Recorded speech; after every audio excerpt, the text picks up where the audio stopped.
चल रहा था हमारा, और इसमें जो है क्वेश्चंस, आज हम कुछ सिलेक्टेड क्वेश्चंस लेने वाले हैं। जल्दी से पहला प्रश्न नोट करेंगे। MnSO4 विलयन का MnSO4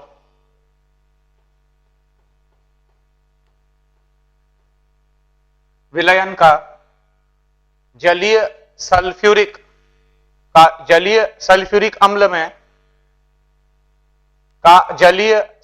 अम्ल में विद्युत अपघटन द्वारा निम्न अभिक्रिया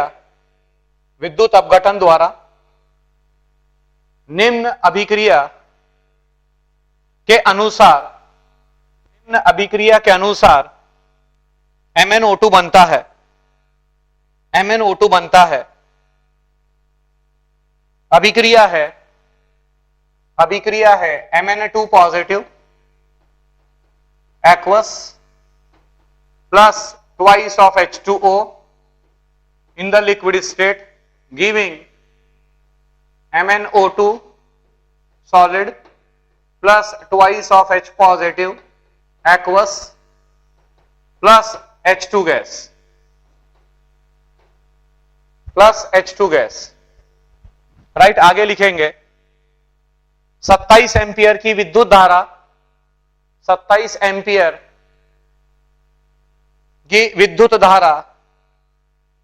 24 घंटे तक 27 एम्पियर की विद्युत धारा को 24 घंटे तक प्रवाहित करने पर 1 किलोग्राम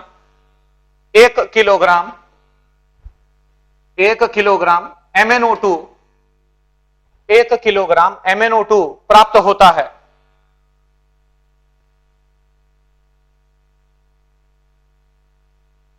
विद्युत धारा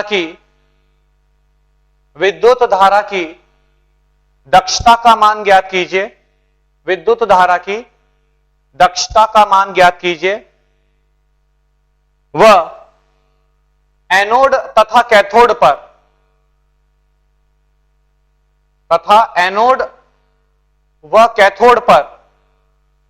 होने वाली अभिक्रियाओं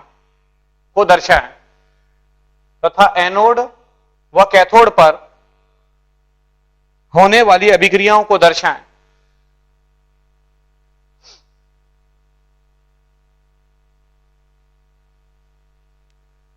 राइट। तो सबसे पहले आप क्या करिए, सबसे पहले जो है एनोड व कैथोड पर जो अभिक्रिया होती है उसको आपको लिखना पड़ेगा। राइट। क्वेश्चन एक बार पढ़ लीजिए आप बराबर से।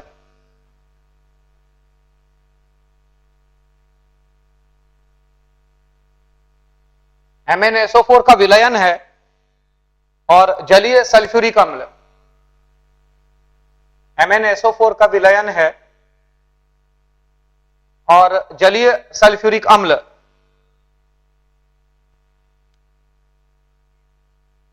के अंदर ये विलयन है, और उसके बाद आपने विद्युत अपघटन किया। तो 1 किलोग्राम MnO2 को प्राप्त करने के लिए हमने ये पाया, 1 किलोग्राम MnO2 को प्राप्त करने के लिए हमने 27 एम्पियर की विद्युत धारा को 24 घंटे तक प्रवाहित किया। तो सबसे पहले आपको एनोड व कैथोड पर जो अभिक्रियाएं होती है उसको आपको दर्शाना पड़ेगा। ये आपकी जो दे रखी है ये संपूर्ण अभिक्रिया है, ये आपकी संपूर्ण अभिक्रिया है। राइट। तो एनोड व कैथोड पर जो अभिक्रियाएं हैं उसको आप दर्शाएं। ये आपकी संपूर्ण अभिक्रिया है। तो सबसे पहले क्या है कि जो एनोड और कैथोड पर जो अभिक्रिया होती है उसको आपको दर्शाना पड़ेगा। तो अगर हम एनोड पर बात करें तो जो एनोड पर अभिक्रिया होगी वह है Mn2 पॉजिटिव, क्योंकि वहां पर Mn2 पॉजिटिव दे रखा है, plus twice of H2O in the liquid state giving MnO2 solid plus 4H positive plus 2E negative, right. ये एनोड पर अभिक्रिया होती है। आप अच्छी तरीके से जानते हैं कि जब आप एनोड पर अभिक्रिया करवाते जब आप एनोड पर अभिक्रिया करवाते हैं तो एनोड पर ऑक्सीकरण होता है, और ऑक्सीकरण मतलब होता है इलेक्ट्रॉन का लॉस, राइट। तो ये इलेक्ट्रॉन लॉस किए जा रहे हैं। यहां पर जो मैग्नीज है वो +2 अवस्था के अंदर है, और जो मैग्नीज यहां पर +2 अवस्था के अंदर है, राइट, वो मैग्नीज यहां पर +4 अवस्था में जा चुका है, +2 से +4 अवस्था में जा चुका है, राइट। तो जब मैग्नीज +2 से +4 अवस्था के अंदर जाएगा, राइट, तो वह 2 इलेक्ट्रॉन को देगा। तो ये आपकी, और चेक कर सकते हैं अभिक्रिया पूर्ण रूप से बैलेंस है। और अगर हम कैथोड पर बात करें तो कैथोड, क्योंकि माध्यम अम्लीय है, मैंने आपको ये बताया हुआ था, जैसे मैंने अभी कुछ कॉपियां देखी बच्चों की, तो उसमें क्या है, मैंने ये देखा कि आप पानी का रिडक्शन परफॉर्म कर रहे हैं, माध्यम अम्लीय है। MnSO4 जो क्वेश्चन की स्टार्टिंग है, वो क्वेश्चन की स्टार्टिंग में ही आपने लिखा हुआ है कि MnSO4 विलयन, जिसमें कि H2SO4 उपस्थित है। MnSO4 का एक जलीय विलयन है, उसमें H2SO4 उपस्थित है। तो जब माध्यम अम्लीय है, तो आप H पॉजिटिव का रिडक्शन परफॉर्म करेंगे, मतलब यहां पर जो twice of H positive plus 2E negative giving H2, ये आपकी अभिक्रिया हो जाएगी कैथोड पर, राइट। अब ये दोनों अभिक्रियाएं हैं, इन दोनों अभिक्रियाओं का अगर आप योग करेंगे, तो जब आप दोनों अभिक्रियाओं का योग करेंगे तो ये ट्वाइस ऑफ H पॉजिटिव, ये 2 हो जाएगा, राइट। इट मींस क्या मिल रहा है आपको, MnA2 positive plus twice of H2O giving MnO2 plus twice of H positive plus H2 gas, ये आपको प्राप्त हो रही है, राइट। और यही अभिक्रिया यहां पर आपको दे रखी है, राइट। तो ये अभिक्रिया, मतलब ये जो अभिक्रिया लिखी गई है एनोड और कैथोड पर, ये बिल्कुल सही है। मतलब एक काम आपका हो चुका है कि जो आपसे पूछा जा रहा है कि एनोड और कैथोड पर जो अभिक्रिया होती है उसको दर्शाएं, तो ये आपने उसको दर्शाया, राइट। अब बात हो रही है कि 1 किलोग्राम MnO2 आपको प्राप्त हो रहा है। तो सबसे पहले तो आप क्या करें, सबसे पहले तो आप ये देखें कि 1 किलोग्राम जो MnO2 आपको प्राप्त होता है तो वो कितने मोल है। क्वेश्चन में आपको दे रखा है कि 1 किलोग्राम MnO2 आपको प्राप्त हो रहा है, राइट। तो 1 किलोग्राम MnO2 प्राप्त हो रहा है, मतलब कितने मोल, तो पहले नंबर ऑफ मोल्स निकाल लें। Number of moles of MnO2 that is equal to 1000 gram बटा उसका अणुभार, मैग्नीज का 55 प्लस 32, ये हो जाएगा 87, राइट। तो 1000 बटा 87 आपने कर दिया, राइट। ये क्या है, ये है number of moles of MnO2, 1000 बटा 87, this much are the number of moles of MnO2। अब इतने मोल MnO2 अगर आपको चाहिए तो उसके लिए कितना आवेश चाहिए होगा, वो यहां से पता चलेगा। जो एनोड पर अभिक्रिया हो रही है, उस एनोड की अभिक्रिया को आप देखें।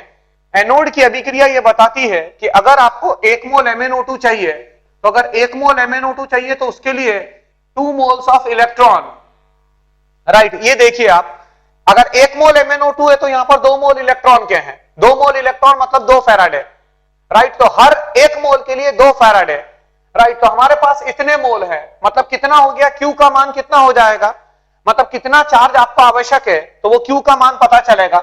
Q मैं बोलूंगा इट इज 1000 बटा 87 इंटू 2 कर दिया मैंने। जितने मोल आपको MnO2 के आपको प्राप्त होते हैं, राइट, उसका डबल आपको आवेश, उसके डबल इलेक्ट्रॉन, राइट, उसका डबल फैराडे आपको पास करवाना पड़ेगा। तो मैंने इसको इंटू 2 कर दिया, 1000/87 इंटू 2, राइट। क्योंकि हर 1 मोल MnO2 तो यहां 2 मोल इलेक्ट्रॉन है, राइट। इसका मतलब जितने मोल MnO2 के आपको प्राप्त हो रहे हैं उसका डबल इलेक्ट्रॉन्स होंगे, उसका डबल इलेक्ट्रॉन मतलब उसका डबल फैराडे होगा, राइट। तो मैंने इंटू 2 कर दिया। अब कूलाम्ब तक जाना है, तो कूलाम्ब तक जाने के लिए मल्टीप्लाइड बाय 96500, ये आपका कूलाम्ब हो चुका, मतलब इतना कूलाम्ब चार्ज जो है आवश्यक है। अब मैं क्या करूंगा, इतना कूलम्ब चार्ज आवश्यक है, राइट। इसको अगर आप सॉल्व करेंगे तो ये हो जाएगा 2000 इंटू 96500 अपॉन 87, ये आपका क्यू हो गया। It is equal to current निकालना है, करंट कितना आवश्यक है इनटू टाइम, क्योंकि आपको दक्षता जो धारा है, विद्युत धारा की दक्षता आपको पता करनी है, राइट। तो टाइम कितना, 24 घंटे के लिए आपने जो है धारा को प्रवाहित किया है, तो 24 घंटा मतलब 24 इंटू 3600 सेकेंड हो जाएगा। एक घंटे में 3600 सेकंड होते हैं, राइट। तो 24 घंटे में कितने सेकंड होंगे, 24 इंटू 3600 हो जाएगा, राइट। ये 2 जीरो कैंसल आउट हो जाएगा। इट मींस यहां से आपको आई प्राप्त हो जाएगा। मैं बोलूंगा आई बराबर 2000 इंटू 965 बटा 87 इंटू 24 इंटू 36, ये आपका विद्युत धारा आ गई एम्पियर में, राइट। ये जो विद्युत धारा का मान मिलेगा ये निश्चित रूप से 27 एम्पियर से कम मिलेगा, राइट। जरा मुझे जल्दी से बताएं इसका मान कितना मिल रहा है अप्रोक्सीमेटली। ये जो आई का मान है वो आई का मान कितना आ रहा है एम्पियर में, ये जरा मुझे बताएंगे आप। ये निश्चित रूप से 27 एम्पियर से कम आना चाहिए, क्योंकि वो धारा दक्षता को लेकर बात कर रहा है।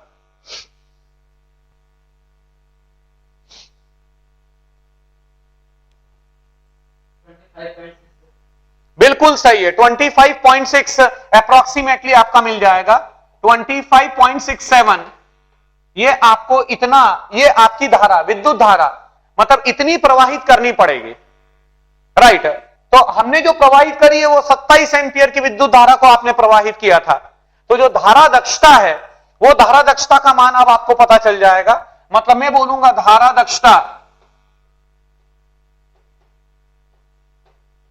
बराबर 25.67 अपॉन 27 इंटू 100, 100 से गुणा कर दीजिएगा, राइट। 25.67 into 100 upon 27, right. यहां से आपको धारा दक्षता का मान पता चल जाएगा।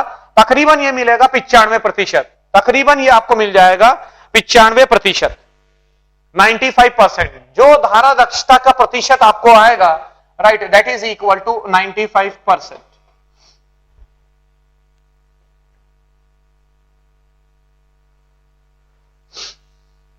राइट। तो ये क्वेश्चन हो चुका है, एक बार और चेक कर लें आप, राइट। अगला क्वेश्चन नोट करेंगे।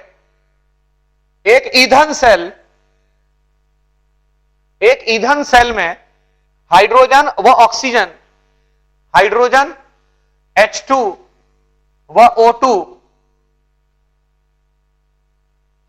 अभिक्रिया करके, H2 व O2 अभिक्रिया करके विद्युत धारा उत्पन्न करते हैं, विद्युत उत्पन्न करते हैं।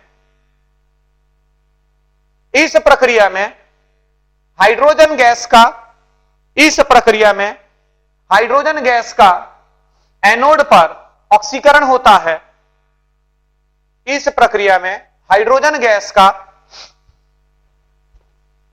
एनोड पर ऑक्सीकरण होता है, वह ऑक्सीजन गैस का व O2 गैस का कैथोड पर अपचयन होता है।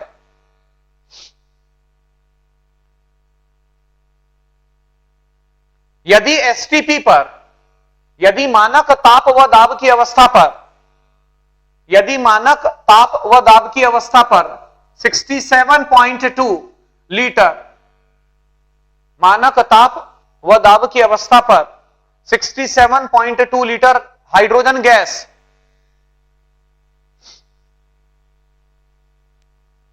67.2 लीटर हाइड्रोजन गैस 15 मिनट में अभिक्रिया करती है, 15 मिनट में अभिक्रिया करती है, तो उत्पन्न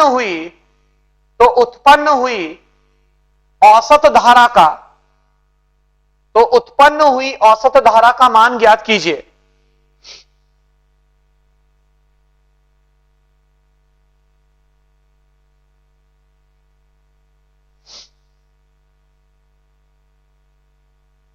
अभिक्रियाएं हैं एनोड व कैथोड पर, अभिक्रियाएं हैं H2, पहले एनोड पर अभिक्रिया लिखना, H2 गैसियस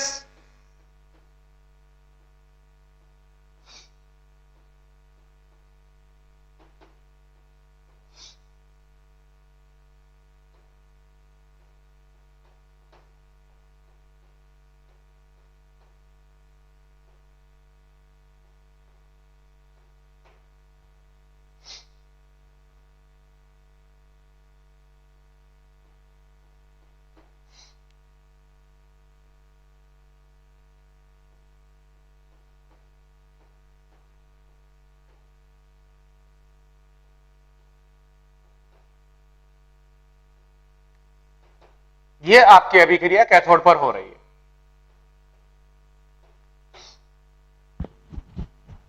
राइट, जल्दी से इसको परफॉर्म करें। आपको औसत विद्युत धारा का मान ज्ञात करना है। एनोड व कैथोड पर जो अभिक्रिया हो रही है प्रश्न में ही आपको दे रखा है। प्रश्न में यह बात विदित है कि हाइड्रोजन गैस का ऑक्सीकरण हो रहा है। राइट, ये देखिए हाइड्रोजन गैस का ऑक्सीकरण हुआ है और ऑक्सीजन गैस का अपचयन हुआ है। राइट, ये आपकी O2 gas plus twice of H2O in the liquid plus 4E negative, दोनों अभिक्रिया पूर्ण रूप से संतुलित है। तो अब यहां पर हम क्या करेंगे, आपको क्वेश्चन दे रखा है कि मानक ताप व दाब की अवस्था पर, मानक ताप व दाब की अवस्था पर 67.2 litre 67.2 litre hydrogen gas 15 minute में अभिक्रिया करती है। राइट, अब यहां पर सबसे पहले क्या करेंगे, सबसे पहले आप number of moles of hydrogen ज्ञात करें। Number of moles of hydrogen is equal to दिया हुआ आयतन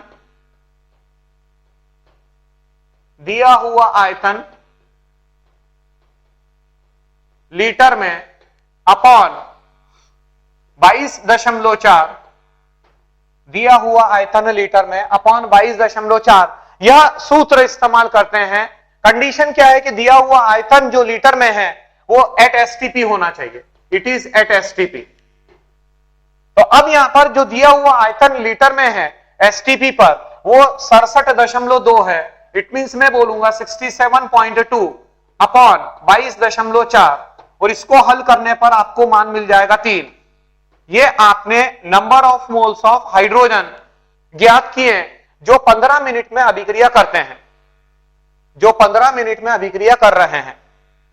अब यह अभिक्रिया हमारे को क्या बताती है कि अगर 1 मोल हाइड्रोजन का अभिक्रिया करता है, राइट, तो 2 मोल इलेक्ट्रॉन आपको प्राप्त होंगे। जब जब 1 मोल हाइड्रोजन का ऑक्सीकृत होगा, जब जब 1 मोल हाइड्रोजन का ऑक्सीकृत होगा तो आपको 2 मोल इलेक्ट्रॉन के प्राप्त होंगे। राइट, मतलब जितने मोल हाइड्रोजन के ऑक्सीकृत होते हैं, जितने मोल हाइड्रोजन के ऑक्सीकृत होते हैं उसका डबल आपको इलेक्ट्रॉन मिलते हैं। राइट, अर्थात 3 मोल हाइड्रोजन के हैं, इट मींस 3 मोल हाइड्रोजन अगर आप लेते हैं तो यहां पर उसका डबल इलेक्ट्रॉन मिलेगा, मतलब 6 फैराडे। इट मींस Q आ गया आपका, Q is equal to 6 faraday. अगर 1 मोल हाइड्रोजन आप लेते हैं तो 2 मोल इलेक्ट्रॉन आपको प्राप्त होंगे। तो जब यहां पर 3 मोल आप लेंगे तो इसका डबल कर दिया आपने, इट मींस 6 मोल इलेक्ट्रॉन के आपको मिलेंगे।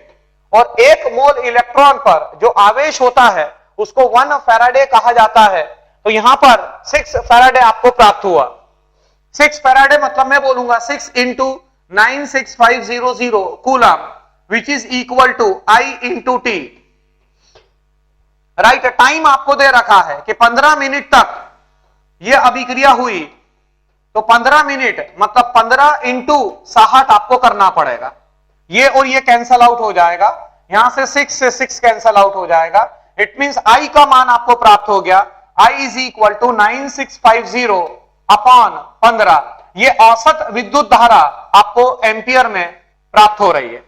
Right, 15 6 90 and it is 15 4 60 and 15 3 45, 643.33, ये आपको आंसर आ जाएगा 643.33 एम्पियर। एक बार इसको चेक कर लीजिएगा, 643.33 एम्पियर आएगा। राइट, इकाई जरूर से लिखिएगा, ये आपने विद्युत धारा जो औसत विद्युत धारा है, राइट, वो एम्पियर में आपको प्राप्त हो रही है 643.33 एम्पियर।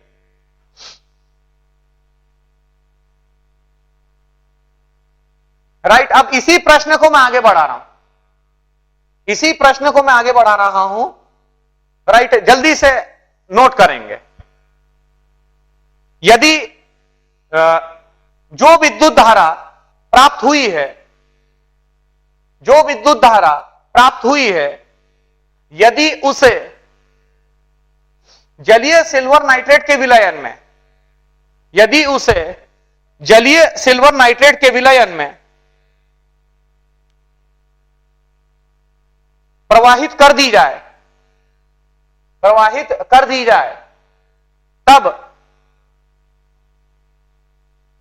एनोड पर प्राप्त गैस का आयतन, तब एनोड पर प्राप्त गैस का आयतन,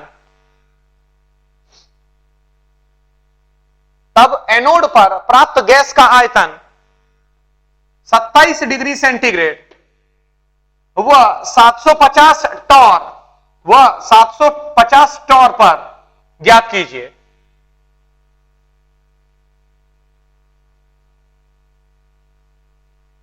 हाँ, क्वेश्चन ये था, यदि संपूर्ण विद्युत धारा को जलीय सिल्वर नाइट्रेट के विलयन में प्रवाहित कर दिया जाए, तब एनोड पर प्राप्त गैस का आयतन 27 डिग्री सेंटीग्रेड ताप व 750 टॉर दाब पर ज्ञात कीजिए।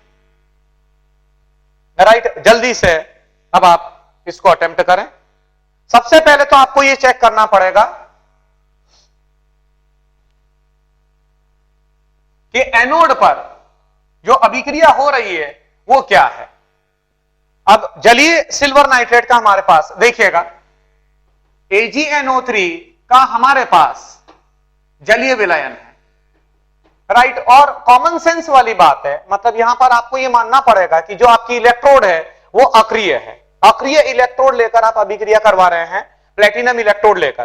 तो जो विद्युत धारा हमारे को प्राप्त हुई है, राइट, 15 मिनट तक आपने जो पहला वाला प्रक्रम था, वो पहले वाले प्रक्रम में हाइड्रोजन गैस के 3 मोल ने अभिक्रिया करी, और हाइड्रोजन गैस के ये जो 3 मोल ने अभिक्रिया करी है वो 15 मिनट तक अभिक्रिया हुई, और 15 मिनट में जो औसत धारा आपको प्राप्त हुई है वो औसत धारा है 643.33 एम्पियर, राइट। तो अब आप एक काम कर सकते हैं, अब आप क्या करें कि हाइड्रोजन गैस के 3 मोल वहां पर अभिक्रिया कर रहे हैं, और जब 3 मोल अभिक्रिया करते हैं तो इतना एम्पियर करंट आपको मिलता है। 15 मिनट तक वो अभिक्रिया हुई थी। तो अब जितना भी जो आपको विद्युत ऊर्जा थी, जो वैद्युत ऊर्जा थी, वो ऊर्जा को आपने सिल्वर नाइट्रेट के विलयन में आपने प्रवाहित किया। तो सबसे पहले एनोड पर जो अभिक्रिया होगी वह है H2O का आप ऑक्सीकरण परफॉर्म करेंगे। आप अच्छी तरीके से जानते हैं कि एनोड पर हर समय ऑक्सीकरण अभिक्रिया होती है। तो एनोड पर H2O लिक्विड देता है twice of H positive aqueous plus half of O2 गैसीय प्लस 2E नेगेटिव, राइट। ये अभिक्रिया हमारी एनोड पर हो रही थी। अच्छा, वहां पर जब विद्युत धारा प्राप्त हुई तो जो हाइड्रोजन था वो अभिक्रिया क्या थी, वहां पर अभिक्रिया थी H2 plus twice of OH negative giving twice of H2O plus 2E negative. Check कर लीजिएगा, अभिक्रिया पूर्णतः बैलेंस्ड है। H2 plus twice of OH negative, ये जो आपका हाइड्रोजन ऑक्सीजन का ईंधन सेल था, फ्यूल सेल था। हाइड्रोजन ऑक्सीजन फ्यूल सेल के अंदर 3 मोल हाइड्रोजन 15 मिनट में अभिक्रिया कर रहे थे, और इतनी विद्युत धारा, औसत विद्युत धारा आपको प्राप्त हुई थी, राइट। अब यहां पर हम क्या करेंगे, यहां 3 मोल है, यहां 3 मोल है, राइट। तो जब यहां 3 मोल है, राइट, तो यहां पर ऑक्सीजन, अच्छा यहां पर भी 2 मोल इलेक्ट्रॉन है, यहां पर भी 2 मोल इलेक्ट्रॉन है। तो एक काम आप ऐसा भी सोच सकते हैं, बिल्कुल आप ऐसा सोच सकते हैं कि दोनों के ग्राम तुल्यांकी बराबर कर लो। 3 मोल हाइड्रोजन के वहां पर अभिक्रिया कर रहे थे, मतलब टोटल 15 मिनट में अभिक्रिया किया। हाइड्रोजन ऑक्सीकृत होती जा रही है, ईंधन सेल में हाइड्रोजन ऑक्सीकृत होती जा रही है, उससे जो इलेक्ट्रिकल एनर्जी प्रोड्यूस हुई है, वो इलेक्ट्रिकल एनर्जी को आपने जलीय सिल्वर नाइट्रेट के विलयन में प्रवाहित किया, राइट। तो अब यहां पर आप एक काम करें कि ये ग्राम तुल्यांकी को बराबर कर दीजिए। मतलब मैं बोलूंगा हाइड्रोजन के ग्राम तुल्यांकी, हाइड्रोजन के ग्राम इक्विवेलेंट बराबर ऑक्सीजन के ग्राम इक्विवेलेंट, ऑक्सीजन के ग्राम तुल्यांकी,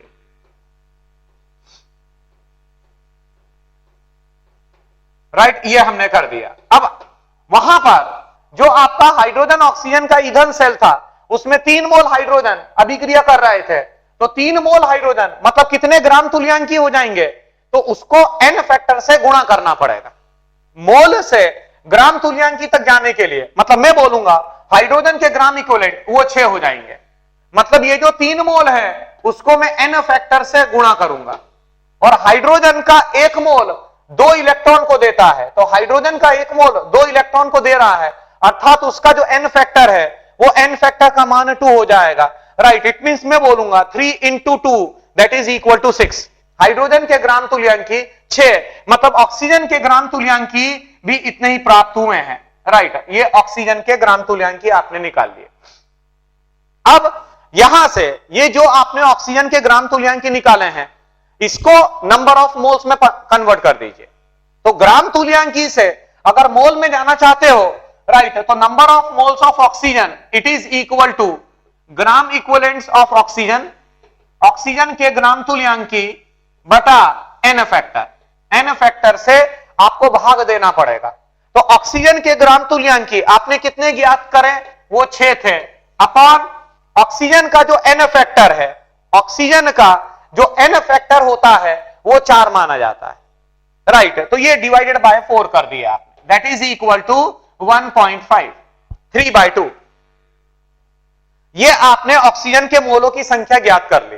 अब ऑक्सीजन के मोलों की संख्या आपने ज्ञात करी है और आपको आयतन पूछा जा रहा है, तो आयतन 27 डिग्री सेंटीग्रेड और 750 टॉर पर पूछा जा रहा है। तो अब मैं आदर्श गैस समीकरण का इस्तेमाल करूंगा, मतलब मैं बोलूंगा PV it is equal to N into R into T, मतलब V हो जाएगा मोलों की संख्या, मोलों की संख्या है 1.5 गुणित R का मान 0.0821 गुणित तापमान, तापमान है 300 केल्विन 27 डिग्री सेंटीग्रेड, बटे में दाब, दाब है 750 टॉर, किंतु आपको वो वायुमंडल में कन्वर्ट करना होगा। आप जानते हैं एक एटीएम बराबर 760 टॉर होता है, 760 टॉर, तो अब इसको 760 से भाग देना पड़ेगा, 750 बटा 760, ये आयतन आपको निश्चित रूप से लीटर के अंदर प्राप्त हो जाएगा।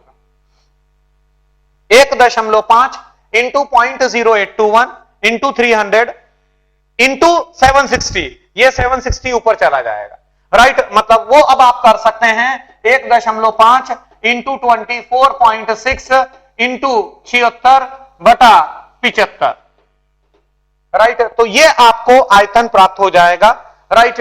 ये आपका क्वेश्चन हो चुका है, एक बार इसको चेक कर लीजिएगा।